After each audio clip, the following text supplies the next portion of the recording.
فرزند زہرا یہ حالات برے ہیں۔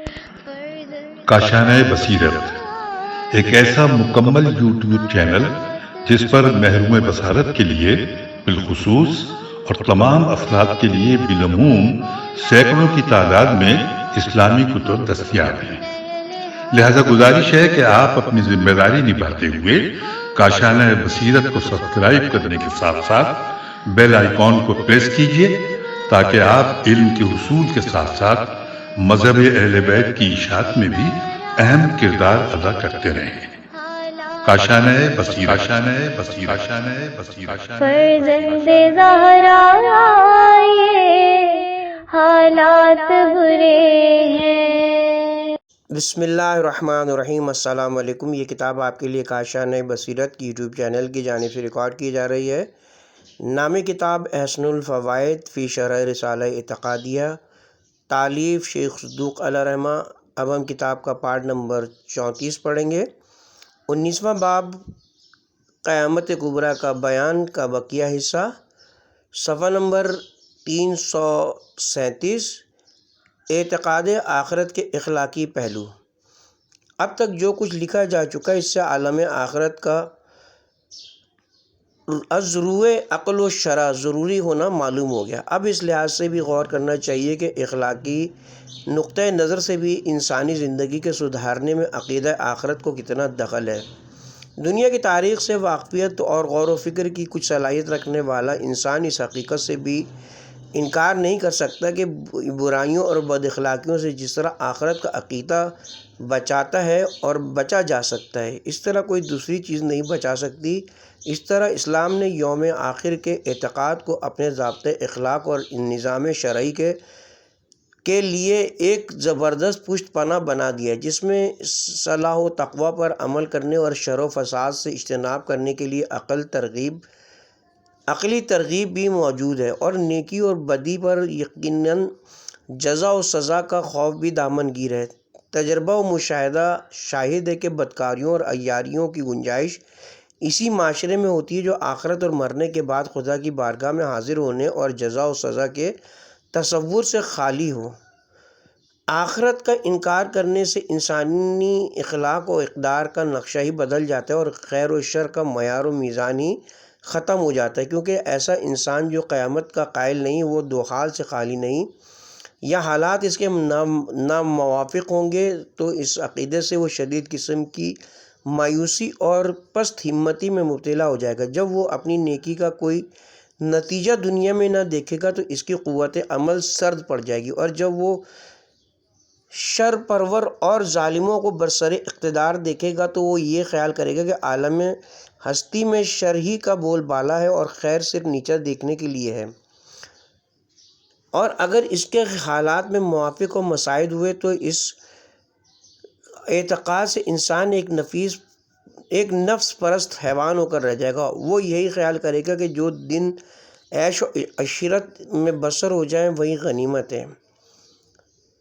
ایسا انسان ظلم و ستم کرے گا، لوگوں کے حقوق غصب کرے گا، ان کی آبروریزی میں عار محسوس نہیں کرے گا، اور اپنی جنسی اور ذاتی خواہشات کی تکمیل میں بد سے بدتر عمل فعل کرنے میں اس کو باک نہ ہوگا۔ اس کی نگاہ میں جرائم بس وہی ہوں گے جن کا نتیجہ کوئی دنیاوی سزا یا کسی مادی نقصان کی شکل میں ظاہر ہو، اور اس کی نظر میں نیکیاں وہی ہوں گی جن کا نفع اور فائدہ اسے دنیا میں مل جائے۔ غرض کہ اس طرح اخلاقی تصورات بدل جائیں گے اور اس کا پورا نظام اخلاقی خودغرضی اور نفسانیت کی بنیاد پر تعمیر ہوگا۔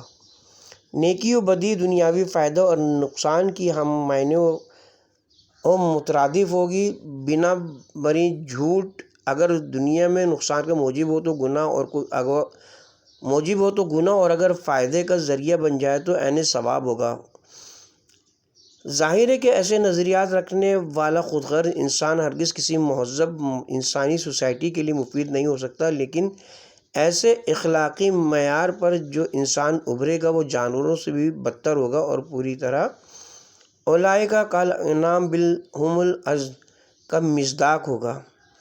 ایک سوال اور اس کا جواب۔ اس مقام پر یہ کہا جا سکتا ہے کہ بلکہ کہا بھی جاتا ہے کہ جو فوائد اعتقاد آخرت سے حاصل ہوتے ہیں دنیاوی قانون اور حکومت کے زور سے بھی حاصل کیے جا سکتے ہیں۔ اس کا جواب یہ کہ حکومت کا اثر صرف انسانوں کے ظاہر پر ہوتا ہے۔ جہاں انسان کو خیال ہو کہ حکومت کا کوئی آدمی اس کی حرکات و سکنات کو دیکھ رہا ہے، وہاں تو وہ ضرور جسمانی سزا کے ڈر سے حرکات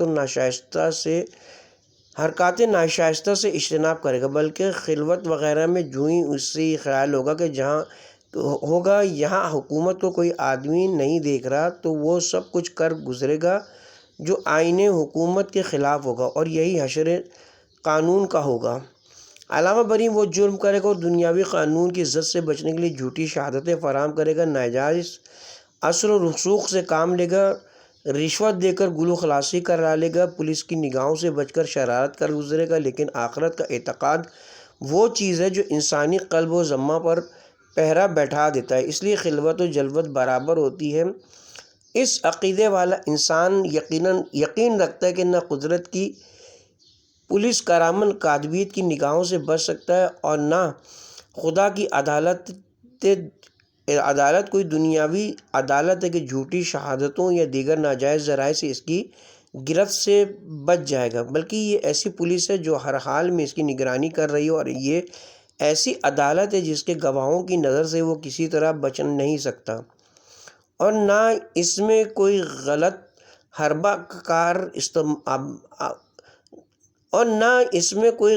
حربہ کارآمد ہو سکتا ہے۔ حقیقت یہ کہ جن لوگوں کے دلوں میں خدا و آخرت کی یقین و ایمان کا نور موجود ہو، ان کا یہ حال ہوتا ہے کہ وہ برے اعمال کرنا تو بجائے خود برے خیالات کو بھی دل میں پیدا نہیں ہونے دیتے اور ان سے گھبراتے ہیں۔ وہ اپنے آئینہ قلب کو خیال گناہ کے غبار سے بھی پاک و صاف رکھنا ضروری سمجھتے ہیں۔ الغرض یہی یقین ہے کہ جو آدمی کو وہاں بھی گناہ کرنے سے روکتا ہے جہاں کوئی دیکھنے والا نہ ہو اور دنیا کے کسی قانون کی پکڑ اور سزا کا خطرہ و اندیشہ نہ ہو، اور یہ اعتقاد و ایمان انسان کے اندر ایک طاقتور ضمیر تشکیل کرتا ہے جو کسی بیرونی لالچ اور خوف کے بغیر انسان کو نیکیوں کی طرف راغب اور برائیوں سے اجتناب پر آمادہ کرتا ہے۔ یہی وجہ کہ قرآن حکیم میں جگہ جگہ اسی عقیدے کو مکارم اخلاق کی تعلیم کے لیے استعمال کیا گیا ہے۔ ارشاد ہوتا ہے البقرہ، سورہ بقرہ، اللہ سے ڈرو اور یقین رکھو کہ تم کو اس کی بارگاہ میں حاضر ہونا ہے۔ سخت سے سخت مشکلات کے مقابلے میں ڈٹ جانے کی قوت یہ کہہ کر پیدا کی جاتی ہے۔ سورہ توبہ، جہنم کی آگ دنیا کی حرارت سے زیادہ گرم ہے۔ صدقات و خیرات دینے پر یہ کہہ کر آمادہ کیا جاتا ہے تم جو کچھ خیرات کرو گے اس کا تمہیں پورا پورا اجر و ثواب ملے گا اور تم پر ظلم نہ کیا جائے گا۔ سورہ بقرہ، سود خوری کے دنیاوی فائدوں سے یہ کہہ کر دستبرداری اختیار کرنے کی ترغیب دی جاتی ہے اس دن سے ڈرو جس میں تم اللہ کی بارگاہ میں لوٹ کر جاؤ گے۔ سورہ بقرہ، مادے جسمانی اور روحانی کا اثبات۔ جب اللہ تعالی ہم اپنے دو دعووں میں سے پہلے دعوے کے اثبات سے بطریق احسن فارغ ہو چکے ہیں تو اب دوسرے دعوے کو ثابت کرتے ہیں، یعنی یہ کہ مادہ جسمانی اور روحانی طور پر ہوگی۔ اس کے متعلق ذیل میں چند دلائل پیش کیے جائیں گے۔ اس بات مادہ جسمانی اور روحانی پر پہلی اجمالی دلیل۔ سابقہ مباحث میں ہم موت کے بعد روح کی بقا اور عالم برزخ میں اس کے منم یا معذب ہونے کے متعلق جس قدر دلائل لکھ چکے ہیں وہ سب کے سب ہمارے اس دعوے کی پہلی دلیل قرار دیے جا سکتے ہیں، اور ان سے صرف مادہ جسمانی والے نظریے کا بطلان بخوبی واضح ہو جاتا ہے، اور یہاں جو ادلہ قائم کیے جا رہے ہیں ان سے صرف مادہ روحانی والے قول کی نفی ہو جاتی ہے۔ لہذا بعد ازیں مادہ جسمانی اور روحانی والا قول بالکل بے بنیاد ہو کر رہ جاتا ہے۔ دوسری اجمالی دلیل، اس میں کوئی شک نہیں کہ نیک یا بد اعمال کے کرنے میں جسم اور روح دونوں کا تعلق ہے۔ ان دونوں کے بغیر کوئی انسان دنیا میں کوئی اچھا یا برا کام انجام نہیں دے سکتا۔ لہٰذا عدل و انصاف کا تقاضا یہ کہ جزا و سزا بھی دونوں کو ملنی چاہیے، اور یہ جب ہی ممکن ہے کہ حشر و نشر بھی دونوں کا ہو۔ اسی کا نام مادے جسمانی اور روحانی ہے۔ تیسری دلیل جو فرقے حشر و نشر کے قائل ہیں وہ کم از کم اتنا ضرور تسلیم کرتے ہیں کہ انسان محشور ہوگا، اور ظاہر ہے کہ در حقیقت انسان جسم اور روح دونوں کے مجموعے کا نام ہے۔ حقیقتاً نہ تنہا جسم انسان ہے اور نہ فقط روح، جیسا کہ یہ امر سابقاً روح کی بحث میں محقق و مبرہن کیا جا چکا ہے۔ لہٰذا ماننا پڑے گا کہ جب انسان محشور ہوگا تو لامحالہ جسم و روح دونوں ہی محشور ہوں گے۔ ارشاد قدرت ہے سورہ انبیاء پارہ نمبر 17، جس طرح ہم نے پیدا کیا اسی طرح دوبارہ اس کو لوٹا دیں گے۔ ظاہر ہے کہ دار دنیا میں نہ تنہا جسم آیا اور نہ تنہا روح، بلکہ دونوں اکٹھے آئے ہیں، لہٰذا بعد میں بھی دونوں اکٹھے ہوں گے۔ چوتھی دلیل، اگر یہ کہا جائے کہ ماد میں تنہا روح عود کرے گی، اس کے ساتھ جسم نہ ہوگا، تو ہم دریافت کرتے ہیں کہ بدن کیوں محشور نہ ہوگا؟ آیا اس لیے کہ حشر کنندہ اس سے عاجز و قاصر ہے، یا اس لیے کہ بدن حشر کے قابل نہیں ہے؟ جواب میں جو شے بھی اختیار کی جائے وہی باطل ہے، کیونکہ خداوند عالم علی کل شیء قدیر ہے، جو پہلے انسان کو نیستی سے نکال کر عرصہ ہستی میں لا سکتا ہے، وہ متفرق اجزاء کو جمع کر کے دوبارہ زندہ بھی کر سکتا ہے، بلکہ یہ کام زیادہ آسان ہے، جیسے کہ خود ارشاد قدرت ہے دوبارہ زندہ کرنا زیادہ آسان ہے، اور جو بدن پہلے باوجود عدم محض ہونے کے قابل ایجاد و ابتا تھا، وہ دوبارہ عود کرنے کے بطریق اولا قابل ہو گیا۔ لہٰذا جب بدن کا حشر ممکن ہے اور ضرورت کا تقاضا بھی ہے کہ وہ محشور ہو، اور کوئی عقل یا شرعی معنی بھی موجود نہیں ہے، معنی مضروع کا ہم ذیل میں بطلان ظاہر کریں گے انشاءاللہ، تو پھر بدن کیوں محشور نہ ہوگا؟ ماد کے متعلق ایک عام استبعاد، بعض منکرین ماد تو وہ ہیں جو اپنے اس انکار پر سوائے استبعاد کے اور کوئی دلیل یا شبہ پیش نہیں کرتے، چنانچہ کفار کی یہی کیفیت قرآن میں نقل کی گئی ہے، جیسا کہ خداوند عالم نے ان کے قول کو نقل فرمایا ہے۔ سورہ سجدہ پارہ نمبر 21 رکوع نمبر 14 کہتے ہیں، آیت جب ہم زمین گم ہو جائیں گے تو پھر ایک خلق جدید دوبارہ زندہ ہونے اسے دو چار ہوں گے۔ اس کو دوبارہ پڑھتے ہیں، ترجمہ ہے، آیت جب ہم زمین میں گم ہو جائیں گے تو پھر ہم ایک خلق جدید دوبارہ زندہ ہونے سے دو چار ہوں گے۔ سورہ صفات پارہ نمبر 22 رکوع نمبر 11، آیا جب ہم مر جائیں گے اور گل سڑ کر مٹی اور بوسیدہ ہڈیوں کی شکل میں ہو جائیں گے تو ہمیں جزا یہ سزا دی جائے گی، یہ کیسے ہو سکتا ہے؟ اسی طرح ایک اور مقام پر ان کا اس طرح قول نقل کیا گیا ہے، ان بوسیدہ ہڈیوں کو کون زندہ کرے گا؟ سورہ یاسین۔ سورہ قاف کہ جب ہم مر کر مٹی ہو جائیں گے تو دوبارہ اٹھائے جائیں گے، یہ اٹھنا تو بہت دور ہے۔ اس استبعاد کا جواب، ظاہر ہے کہ اس قسم کا استبعاد وہی شخص کر سکتا ہے جو خداوند عالم کو قادر مطلق نہیں سمجھتا، ورنہ جو شخص خالق کو قادر علی الاطلاق تسلیم کرتا ہے وہ ہرگز ایسے رقیق استبعاد کی بنا پر انکار ماد نہیں کر سکتا۔ اس لیے ایسے حضرات کو پہلے معرفت صانع عالم حاصل کرنا چاہیے۔ چنانچہ خداوند عالم نے اس قوم کے قائلین کی مذمت کرتے ہوئے ارشاد فرمایا ہے، جو یہ کہتے ہیں ان بوسیدہ ہڈیوں کو کون پیدا کرے گا، وہ اپنی خلقت کو بھول چکے ہیں، ورنہ اگر انہیں اپنی خلقت کا ماجرا یاد ہوتا تو یہ ہرگز استبعاد پیش کر کے انکار ماد کرنے کی جسارت نہ کرتے۔ اے رسول، تم ان سے کہہ دو کہ ان ہڈیوں کو وہی خدا دوبارہ زندہ کرے گا جس نے ان کو پہلی مرتبہ قطم عدم سے نکال کر عرصہ وجود میں داخل کیا تھا، اور اگر وہ اس پر یہ کہیں کہ کچھ اجزاء پریشان ہو گئے، کچھ کسی اور چیز کے ساتھ مخلوط ہو گئے، ان کو کس طرح اکٹھا کیا جائے گا، تو تم جواب میں کہہ دو وَهُوَ بِكُلِّ شَيْءٍ عَلِيمٌ سورہ یاسین۔ خدا تعالیٰ اپنی تمام مخلوق کا کما حقہ علم رکھتا ہے، اسے ہر چیز کے اجزاء و اصلیہ کا علم ہے۔ تمہیں اشتباہ ہو سکتا ہے لیکن اسے اشتباہ نہیں ہوتا، اور اگر باہمہ وہ یہ کہیں کہ یہ کام تو بڑا مشکل ہے، تو ان سے کہو کہ اولیس الذی خلق السماوات والارض بقادر علی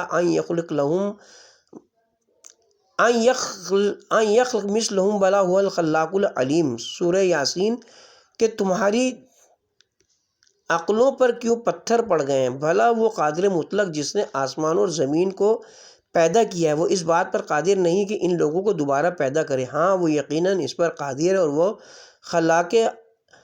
خلاق اور علیم ہے۔ ایک اور مقام پر ارشاد فرماتا ہے، سورہ قاف پارہ نمبر 26 رکوع نمبر 15، کیا ہم ایک مرتبہ پیدا کر کے تھک گئے ہیں اور دوبارہ زندہ نہیں کر سکتے؟ دراصل یہ بات یہ ہے کہ ان کفار کو نئی پیدائش میں شک ہے، ورنہ ظاہر ہے کہ جس ذات نے اس تمام کارخانے کائنات کو بلا کسی مثال کے نیستی سے ہست اور معدوم سے موجود کیا ہے، کیا وہ اسے معدوم کرنے کے بارے دوبارہ زندہ اور موجود نہیں کر سکتا؟ جس نے نقش اول کھینچا تھا، کیا وہ نقش ثانی کھینچنے پر قادر نہیں؟ منکرین قیامت کے چند شبہات ما جوابات۔ بعض منکرین قیامت نے چند بودے شکوک و شبہات کی بنا پر اس کا انکار کیا۔ ذیل میں ہم ان کے شبہات کو ما ان کے تحقیقی جوابات کے ذکر کرتے ہیں۔ پہلا شبہ اعیاد معدوم محال ہے۔ جب انسان مر جاتا ہے تو اس کا جسم امتاد زمانہ سے بالکل گل سڑ کر معدوم اور ملیا میٹ ہو جاتا ہے، لہٰذا اسے دوبارہ کس طرح زندہ کیا جا سکتا ہے؟ بالفاظ دیگر اعدائے معدوم ناممکن ہے، کوئی معدوم چیز موجود نہیں ہو سکتی۔ یہ ہے وہ شبہ جسے مختلف الفاظ و عبادات کے ساتھ بہت کچھ بارہ و برگ دے کر بڑے طمطراق کے ساتھ منکرین ماد پیش کیا کرتے ہیں۔ حکماء اسلام اور علماء اعلام نے اس شبے کے کئی طرح جواب ثواب دیے ہیں، نیز قرآن مجید میں بھی اس شبے کو کئی مقامات پر اجمالاً ذکر کر کے باطل کیا گیا ہے۔ اس شبے کا پہلا جواب بثواب۔ کسی چیز کے معدوم ہونے کے دو معنی، ایک یہ کہ وہ شے بالکل فنا ہو جائے اور اس کے اجزاء بھی باقی نہ رہیں، دوسرا یہ کہ اس شے کے اجزاء ترکیبیہ متفرق ہو جائیں اور اپنی اجتماعی حیت و صورت پر باقی نہ رہیں۔ جیسے اگر کسی درخت کو کاٹ کر ریزہ کر دیا جائے تو وہ درخت نہ رہے گا اور اسے معدوم کیا جائے گا، لیکن اس کے اجزاء موجود ہیں۔ اس مختصر تمہید کے بعد یہ امر واضح ہو جانا چاہیے کہ اہل اسلام کے قول کے مطابق جو اعدائے معدوم لازم آتا ہے اور جس کے علماء محققین قائل ہیں، وہ معدوم اسی دوسرے معنی کے اعتبار سے، کیونکہ جو انسان قیامت کو محشور ہوں گے وہ اس سے قبل ہرگز معدوم محض نہیں ہوں گے، بلکہ صرف ان کے اجزاء ترکیبیہ متفرق ہو گئے تھے، کیونکہ مرنے کے بعد عناصر جسمیہ اپنے اپنے عنصر میں چلے جاتے ہیں، مٹی میں اور پانی میں، اور الحاظ القیاس ایسا نہیں کہ یہ بالکل ہی نیست و نابود ہو جاتے ہیں، لہٰذا ان متفرق شدہ اجزاء کو جمع کر کے دوبارہ صورت انسانیت دے کر ان میں روح داخل کر کے زندہ کر دینا خلاق عالم کے لیے کوئی دشوار کام نہیں ہے۔ ایک انسان ایک مکان کو گرا کر اسی مٹی اور لکڑی وغیرہ سے دوبارہ ایسے ہی ایک مکان تعمیر کر لیتا ہے، ایسے ہی خداوند عالم انسانوں کو بروز قیامت زندہ کرے گا، اور اس سے ہرگز کسی محال و ناممکن امر کا ممکن ہونا لازم نہیں آتا، بلکہ در حقیقت یہ کام خلقت عدلہ سے جو بدرجہ آسان ہے، کیونکہ خلقت عدلہ میں عدم محض سے چیز کو وجود میں لایا جاتا ہے، اور اس خلقت ثانیہ میں فقط متفرق اجزاء کو جمع کر دیا جائے گا۔ اسی لیے ارشاد قدرت سورہ روم پارہ نمبر 21، خدا وہی ہے جس نے مخلوق کو پہلے پیدا کیا اور پھر وہی اس کو دوبارہ لوٹائے گا، اور یہ دوبارہ لوٹانا اس کے لیے زیادہ آسان ہے، لہٰذا مشکل کا اقرار اور آسان کا انکار کسی عقل مند آدمی کا طریقہ کار نہیں ہو سکتا۔ دوسرے مقام پر ارشاد ہوتا ہے، تمہارا پیدا کرنا اور پھر مارنے کے بعد دوبارہ زندہ کرنا نہیں بلکہ مثل ایک نفس کے پیدا کرنے اور دوبارہ زندہ کرنے کے خداوند عالم نے منکرین قیامت کو عجیب انداز میں ان کی غلطی پر تنبیہ کی ہے۔ سورہ حج پارہ نمبر 17 رکوع نمبر 8۔ اگر تمہیں دوبارہ زندہ ہونے میں شک ہے تو ذرا غور کرو کہ ہم تم کو اسی مٹی سے پیدا کر چکے ہیں، تو کیا ہم تمہیں دوبارہ اس سے زندہ نہیں کر سکتے؟ دوسرا جواب، اگر بالفرض یہ تسلیم بھی کر لیا جائے کہ انسان مرنے کے بعد بالکل معدوم میں محض ہو جاتا ہے، جیسا کہ بعض علماء کا خیال ہے، علامہ مجلسی اور دیگر بعض علماء نے اس سلسلے میں توقف فرمایا ہے کہ موت کے بعد فقط اجزاء متفرق ہو جاتے ہیں جنہیں بروز حشر جمع کر کے زندہ کیا جائے گا، یا اجسام بالکل معدوم میں محض ہو جاتے ہیں۔ لیکن انہوں نے یہ تسلیم کیا ہے کہ اکثر متکلمین امامیہ پہلے قول کے قائل ہیں۔ اس سلسلے میں اگرچہ اخبار و آثار بادی النظر میں بظاہر قدرے مختلف معلوم ہوتے ہیں، لیکن ہمارے نزدیک پہلا قول ہی زیادہ قابل اعتبار ہے، اسی لیے ہم نے اسے جواب اول میں اختیار کیا ہے۔ بہرحال اگر عدم محض والے قول کو بھی اختیار کیا جائے تب بھی جواب میں کہا جا سکتا ہے کہ اس بنا پر مات کا انکار کرنا قرین عقل ہے، کیونکہ جو خدائے قدیر پہلی مرتبہ عدم محض سے نکال کر خلقت وجود عطا کر سکتا ہے، وہ لازماً اس بات پر بھی قادر ہے کہ انہیں معدوم کرنے کے بعد دوبارہ نعمت وجود سے مالا مال کر دے۔ قدرت نے اسی شعبے کا جواب اس طرح دیا ہے، وہی خدا دوبارہ زندہ کرے گا جس نے پہلے انہیں پیدا کیا تھا جبکہ وہ کچھ نہ تھے، اسی طرح وہ دوبارہ بھی اسی حالت میں زندہ کر سکتا ہے۔ ایک توہم کا ازالہ، بال کی کھال اتارنے والے مشککین نے جو یہ کہا ہے کہ اعادہ معدوم اس لیے ناممکن ہے کہ اس کے ساتھ اس کے زمان و مکان کا اعادہ بھی لازم ہے جس میں وہ موجود تھا، اور یہ ناممکن ہے، تو اس کا جواب ظاہر ہے کہ یہ امر اپنے مقام پر مبرہم ہو چکا ہے کہ زمان و مکان مشخص سے وجود میں سے نہیں ہے، تاکہ اعادہ معدوم کے ساتھ ان کا اعادہ بھی ضروری ہو۔ چنانچہ منقول ہے کہ شیخ بولی سینا کا ایک شاگرد اس بات پر مصر تھا کہ زمان بھی مشخص میں سے ہے۔ وہ دوران بحث میں شیخ نے کہا، مجھے تمہارے اشکال کا جواب دینا لازم نہیں، کیونکہ اب وقت گزرنے سے میں وہ نہیں رہا جو تم سے بحث کر رہا تھا، اور نہ تم وہ ہو جو بحث کر رہے تھے۔ اس پر وہ شاگرد بہت محبوط ہو کر ساکت و صامت ہو گیا۔ معلوم ہوا کہ زمان یا مکان کو کسی انسان کے مخصوص انسان ہونے میں کوئی دخل نہیں ہے، ورنہ دنیا میں بھی لازم آئے گا کہ ایک انسان زمان و مکان کے بدلنے سے بدل جائے، جو کہ بالبدیہات باطل ہے۔ دوسرا شبہ، عقل و معقول۔ بعض اوقات ایسا بھی ہوتا ہے کہ کچھ درندے یا پرندے انسان کو کھا جاتے ہیں، لہٰذا اس کو دوبارہ کس طرح زندہ کیا جا سکتا ہے؟ یہ اشکال اس وقت اور بھی قوی تر ہو جاتا ہے جب کہ کوئی انسان دوسرے انسان کو کھا جائے اور اس معقول کھائے ہوئے انسان کے اجزاء عقل کھانے والے انسان کے اجزاء کے ساتھ مخلوط ہو جائیں۔ اب اگر یہ معقول انسان دوبارہ زندہ ہو تو دو حال سے خالی نہیں ہے، یا تو عقل کے بدن کے ساتھ محشور ہوگا، اس صورت میں معقول کے اجزاء باقی نہیں رہیں گے۔ وہ کس طرح محشور ہوگا؟ یا یہ معقول اپنے بدن میں محشور ہوگا، اس صورت میں عقل کے اجزاء نہ رہیں گے، لہذا وہ دوبارہ محشور نہیں ہو سکے گا۔ یہ شبہ عقل و معقول کے نام سے مشہور ہے۔ اس شبے کا پہلا متفع جواب، اس شبے کا بھی بچند وجہ جواب دیا جا سکتا ہے۔ پہلا اقناعی جواب وہی ہے کہ جس کی طرف خداوند عالم نے قرآن مجید کے اندر اشارہ کیا ہے، وہ بکل خلق علیم، یعنی خدا اپنی ہر مخلوق کا کما حق علم رکھتا ہے۔ چونکہ اس شبے کا دار و مدار اجزاء کے باہم مخلوط و مشتبہ ہونے پر ہے کہ عقل و معقول کے اجزاء باہم اس طرح مل جاتے ہیں کہ اب تمیز نہیں ہو سکتی کہ کون سے اجزاء کل عقل کے ہیں اور کون سے معقول کے ہیں۔ تو خداوند عالم نے اس کا جواب یہ دیا ہے کہ تم خداوند عالم کا اپنے اوپر قیاس نہ کرو۔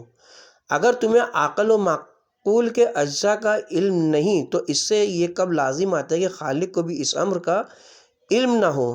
اگر ایسا ہو تو پھر تم میں اور خالق میں فرق ہی کیا رہ جائے گا؟ ایسا نہیں، بلکہ اسے اپنی ہر مخلوق کا پوری طرح علم ہے، لہٰذا وہ عقل و معقول کے اجزاء کو پہچان کر علیحدہ علیحدہ کر کے ان کو دوبارہ مشہور کر سکتا ہے اور ضرور ایسا کرے گا؟ اس کا جواب کی بقدر ضرورت توضیح یہ کہ ہر انسان کے خواہ وہ عقل ہو یا معقول دو قسم کے اجزاء ہوتے ہیں۔ ایک اجزاء اصلیہ جو اس کے قوام وجود میں دخیل ہیں اور ابتدائی عمر سے آخر عمر تک بہرحال برقرار رہتے ہیں، اور دوسرے اجزاء فضلہ زائدہ جو اس کے قوام وجود میں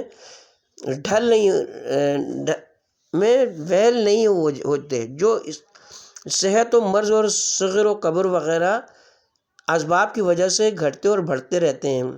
لہٰذا جب کوئی درندہ یا پرندہ کوئی انسان کسی انسان یا حیوان کو کھا جائے تو معقول کے اجزاء اصلیہ عقل کے اجزاء فضلیہ بن کر اس کے جسم سے خارج ہو جاتے ہیں، اور عقل کے اجزاء اصلیہ بدستور باقی رہتے ہیں۔ اور چونکہ خداوند عالم کو ہر شخص کے اجزاء اصلیہ و فضلیہ کا بخوبی علم ہے، اس لیے وہ قیامت کو عقل و معقول کے اجزاء اصلیہ عاقل و معقول کے اجزاء اصلیہ کو جمع کر کے ان میں اس کی روح کو داخل کر کے اسے دوبارہ زندہ کر دے گا، اور یہ امر اس کی قدرت کاملہ کے سامنے کوئی اہمیت نہیں رکھتا۔ وہ فعال لما ما یرید اور علی کل شیء قدیر کا مصداق، اس لیے وہ ارشاد فرماتا ہے سورہ قیامت پارہ نمبر 29 رکوع نمبر 17، کیا انسان یہ گمان کرتا ہے کہ ہم اس کے مرنے کے بعد پھر اس کی ہڈیوں کو جمع نہیں کر سکتے؟ ایسا نہیں ہے، بلکہ ہم تو اس کے پوروں کو بھی دوبارہ درست کر سکتے ہیں۔ اللہ اکبر، بے شک۔ دوسرا جواب بھی باثواب، یہ قاعدہ ہے کہ جب کسی چیز کے امکان یا عدم امکان میں کلام ہو تو اس چیز کا واقع ہو جانا اس کے ممکن الوجود ہونے کی سب سے قوی دلیل ہوتی ہے۔ بنابراین ہم کہتے ہیں کہ منکرین مات کا اس امر کو ناممکن سمجھنا غلط ہے، جبکہ ایسا امر پہلے واقع ہو چکا ہے۔ ارشاد قدرت ہے سورہ بقرہ پارہ نمبر 3 رکوع نمبر 3، اے رسول تم نے مثلاً اس بندے کے حال پر بھی نظر کی جو ایک گاؤں پر سے گزرا اور وہ ایسا اجڑا تھا کہ اپنی چھتوں پر ڈھہ کے گر پڑا تھا۔ یہ دیکھ کر بندہ کہنے لگا اللہ اب اس گاؤں کو ایسی ویرانی کے بعد کیوں کر آباد کرے گا؟ اس پر خدا نے اس کو مار ڈالا اور 100 برس تک مردہ رکھا، پھر اس کو جلا اٹھایا۔ تب پوچھا تم کتنی دیر پڑے رہے؟ عرض کی 1 دن پڑا رہا، یا 1 دن سے بھی کم۔ فرمایا نہیں، تم اسی حالت میں 100 برس پڑے رہے۔ اب ذرا اپنے کھانے پینے کی چیزوں کو دیکھ